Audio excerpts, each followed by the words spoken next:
Hello, everybody, and welcome to Storytime. My name is Charlie Malone, and every week I like to share a story or a book that's important and special to me that I think you will enjoy and learn something from.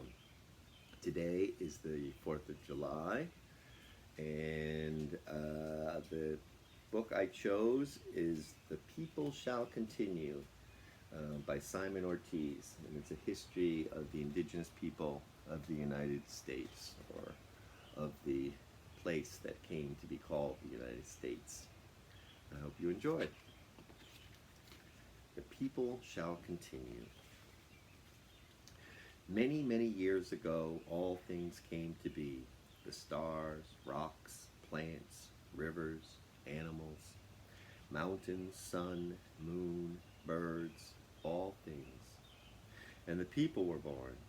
Some say from the ocean. Some say from a hollow log. Some say from an opening in the ground. Some say from the mountains. And the people came to live in the northern mountains and on the plains, in the western hills and on the seacoasts, in the southern deserts and in the canyons, in the eastern woodlands and on the Piedmonts. Some people fished, others were hunters, some people farmed, others were artisans. Their leaders were those who served the people. Their healers were those who cared for the people. Their hunters were those who provided for the people. Their warriors were those who protected the people. The teachers and the elders of the people all taught this important knowledge. The earth is the source of all life. She gives birth. Her children continue the life of the earth. The people must be responsible to her. This is the way that all life continues.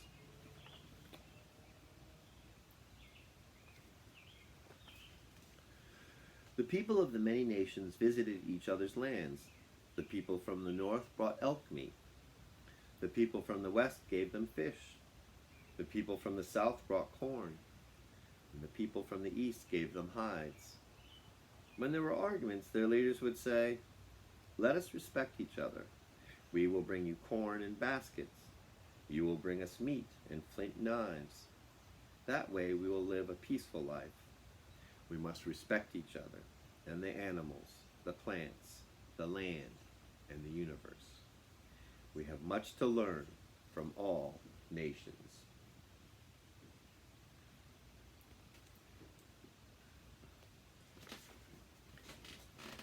Nevertheless, life was always hard. At times, corn did not grow and there was famine. At times, the winds blew hot and rivers dried. At times, the people grew uneasy among themselves. The learned men and women talked with each other about what to do for their people, but it was always hard. They had to have great patience, and they told their people, "We should never take anything for granted.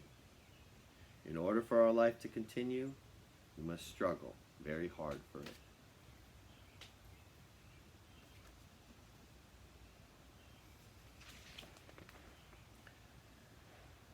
But one day, something unusual began to happen.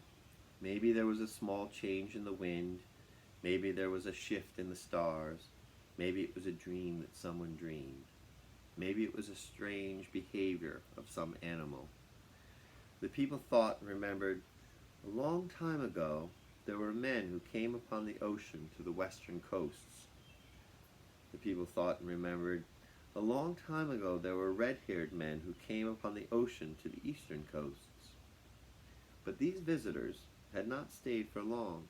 They met with some of the people, and soon they left upon the ocean for their homes.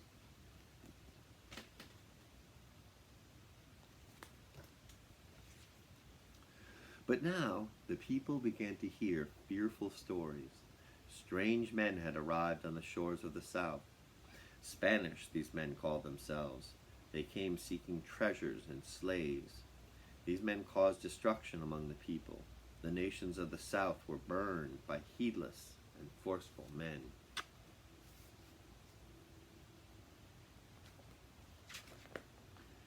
Soon there were other dreadful stories. More men, These, with their wives and children, arrived on the eastern coasts. English, French, Dutch, they called themselves. They spoke with a fervor that frightened the people who met with them. They taught about a God whom all should obey. They said they were special men of this God. Soon, the people saw the destruction of their nations. They soon found out it was the aim of the English, French, and Dutch to take their lands. The rich and the powerful of these men formed an American government. They wanted the land because it was fertile with forests and farmland and wealthy with precious minerals. And they wanted the people to serve them as slaves.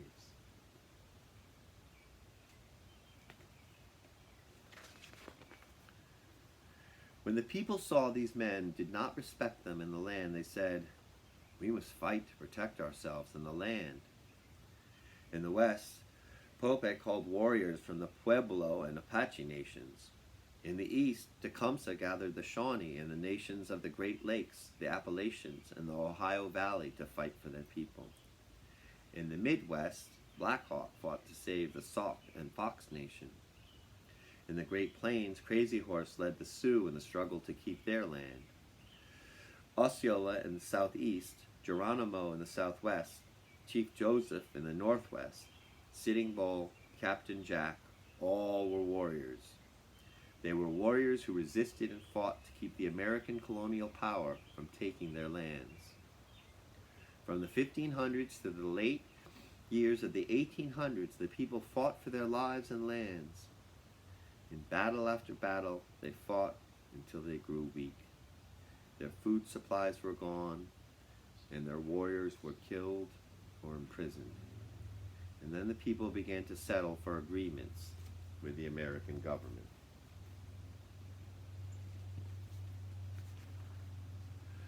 The leaders of the people agreed to treaties. The people said they would stop their armed fight. The Americans promised the people they could live on land they both agreed was the people's land. Upon this land, the people could hunt and fish and have their sacred ceremonies. Upon this land, the nations of the people could live. The people thought, "The earth is the source of all life." They knew they must have the courage to continue. The people promised to honor the treaties. The people had to agree to live on reservations. Much of the reservation land was very poor. There were no more buffalo to hunt, and the deer and elk were scarce. Many of the people ran away, and they were forced back by the Americans. The nations of the people were weakened. They were broken in united strength.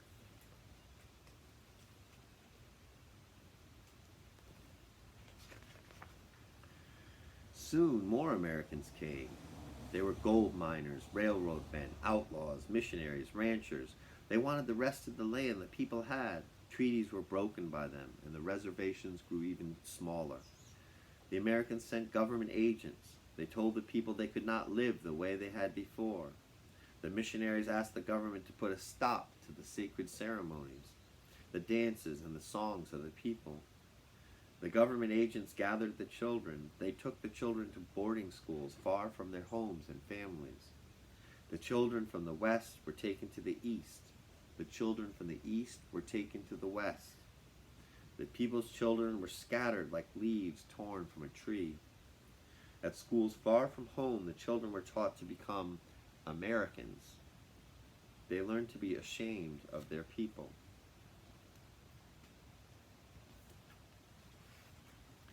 The people went to schools, they went to Christian churches, they served in the American army. Some even almost became Americans, but they were still the people. They farmed and raised livestock, they made and sold crafts for a living. Nevertheless, the people were very poor. There were no jobs on the reservations. Even though they didn't want to, many of the people had to leave. They were moved by the government to the cities across America, to Oakland, Cleveland, Chicago, Dallas, Denver, Phoenix, Los Angeles. They worked in factories, on railroads, in businesses, even for the government. Often they were discouraged, and their families suffered in the cities. They struggled hard for their lives.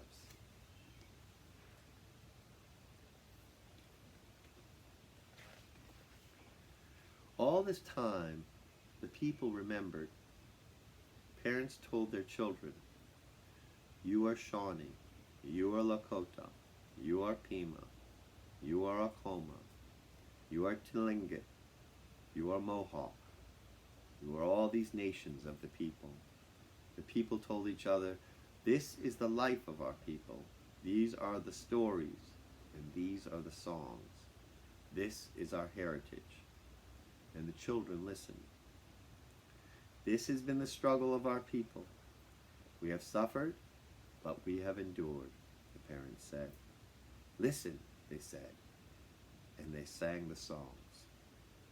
Listen, they said, and they told the stories. Listen, they said, this is the way our people live.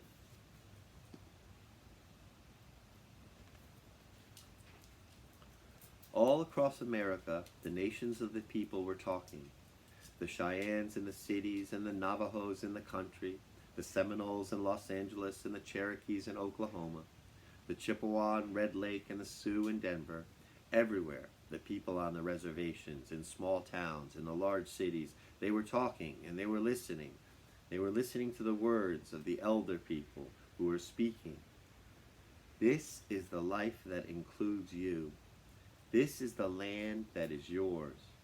All these things that were pushed away from us and broken by the American powers and government, they are alive and we must keep them alive. All these things will help us continue. Once again, the people realized what was happening to the land. They realized it was the powerful forces of the rich and the government that made the people suffer.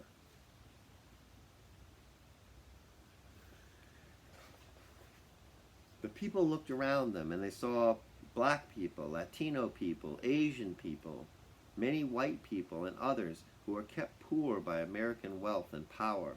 The people saw that these people who were not rich and powerful shared a common life with them. The people realized they must share their history with them.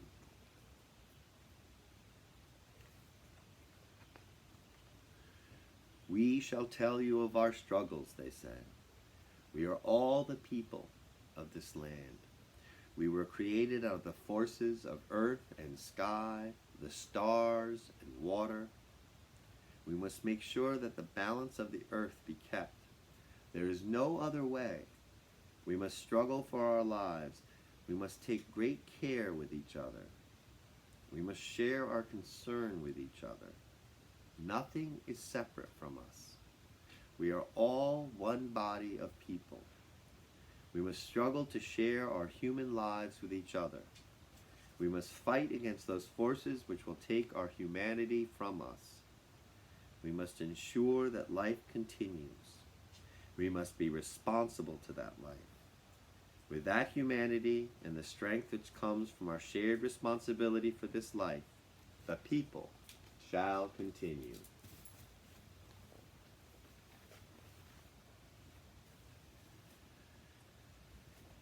Thank you very much for listening to that story. That's one of the first histories of indigenous people in the place that we now call the United States, written by Simon Ortiz for children. And I hope that you got something from it, and some hope, and some vision. And I will see you next week for story time. Until then, see you outside.